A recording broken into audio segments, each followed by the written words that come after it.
I think there is, I'm really glad to be here because I think there are a lot of cliches around the tour operators, especially the two big ones in Europe. And all the problems that I see in the room in terms of owning the customer or taking advantage of the growth of online, we have exactly the same challenges at Thomas Cook, and we have already a lot of great success with that. And I would say if you would count all our online businesses across Europe and compare it to some of the OTAs that are present in this room, well, we wouldn't be ridiculous in terms of scale. Okay, fair enough. Now let's get a bit deeper on it. Maybe, I know you were announcing your 6-month figures tomorrow, so I know you can not go too deep into it, but what about, just if we take it on a higher level, and we're talking about, we heard a lot about mobile, and we heard a lot about mobile penetration in general, and we just saw the research on our European research. What is the mobile pickup and the mobile interaction within the Thomas Cook? So it's definitely a focus area for us. In the UK, for example, more than half of the traffic is actually on mobile, including tablets. But actually the biggest portion now, our biggest channel is smartphone. And in terms of booking, actually we have almost now 40% of our bookings online are actually on smartphone and tablets. So it is already look and book, right? That's search and book, yeah. Making the transaction. Yes, making the transaction and paying on it. How did you achieve that? I think it's been a long journey, first of all. It didn't happen overnight. And it's been an area where we have put a lot of resources. And it's starting to pay off. But I think it's also a transformation of the customer who are actually searching and booking now on smartphone rather than on desktop. Okay. But it's also the proof that even if package holiday is supposed to be a more complex product, actually people are also booking this product on mobile. So let's quickly turn the discussion on supply, right? You, as Thomas Cook Group, you control 67% of the product, right? Which means these are your own products, and you control the channels, you control the retail, and you control the margin. And 1/3 is not. And your control piece has only grown by 1%. Is that the end of the line, or what do we see happening there? So you're talking about control distribution now. Yeah. So we have a very different situation in various geographies. In a market like Scandinavia, we have a full control of our distribution. So we are a fully B2C and actually online business. So it's 100% distribution directly with the consumer. In the UK, through our retail network, we have still 750 shops. And our website, we have approximately 80% control distribution.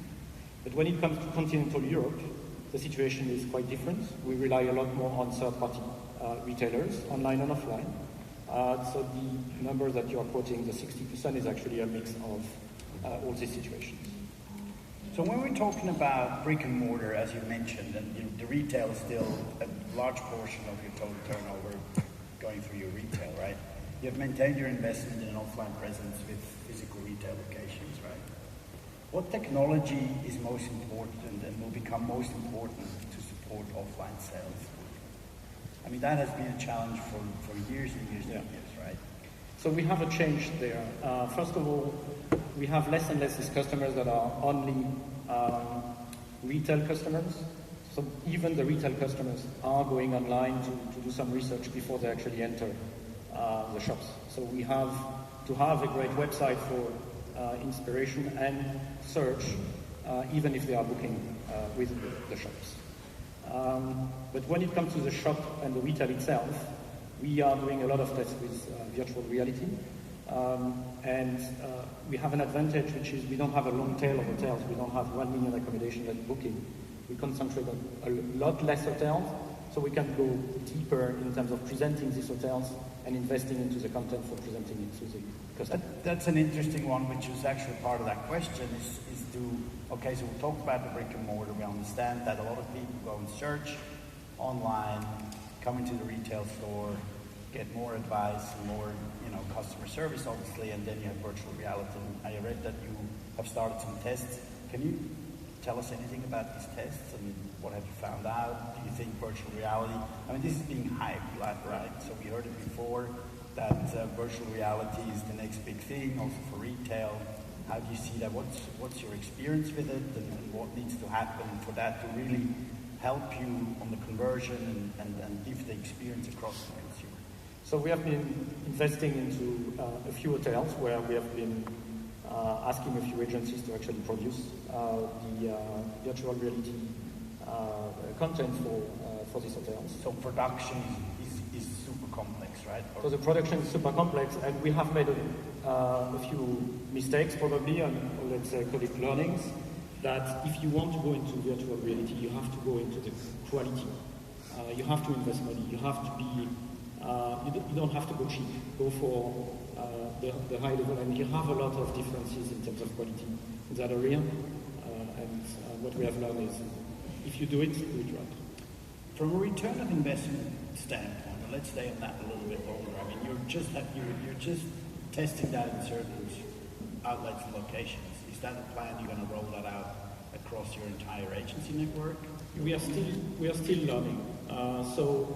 It is a question that is relating to another one, which is what is the future of brochures for the retail, especially when you control your distribution, like in the UK.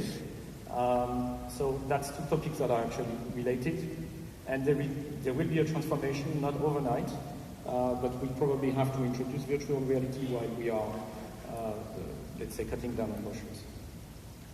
So cutting down on brochures will save you a ton of money, right, as well, and that's something that you can probably reinvest into that technology.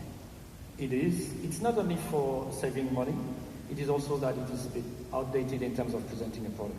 It's 4 images, an hotel description on one page. I think through the web you have a lot more possibilities, so it's time to move on and be more inspirational. Okay.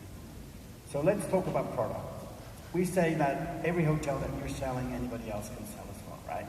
So how to get uniqueness into the package holiday? Because it's like, you buy it here, you buy it at TUI, you buy it at Thomas Cook, wherever, it's always the same stuff. What's your strategy on that? Because we're talking about later, hopefully we're going to talk about bundling of products as well. But that, for me, sort of the key issue is that, how do you stay unique in your product offering without taking too much risk on what you buy in, right? Yeah. Well, that's the core of the business model of the tour operator.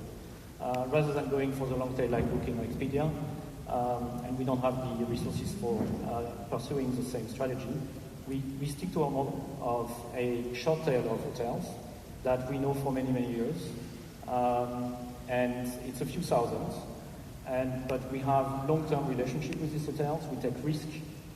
We invest into this hotel. We refurbish the rooms. We refurbish the pool, and we are for the long run with them. We have even a hotel academy where we actually help the hoteliers to get better doing the food, getting better at the service. So it's a completely different model that goes a lot deeper in the hotel experience that you will have with an OTA. Of course, automatically gives us an access to inventory and to rates that you wouldn't find on the OTAs. Yeah, sure.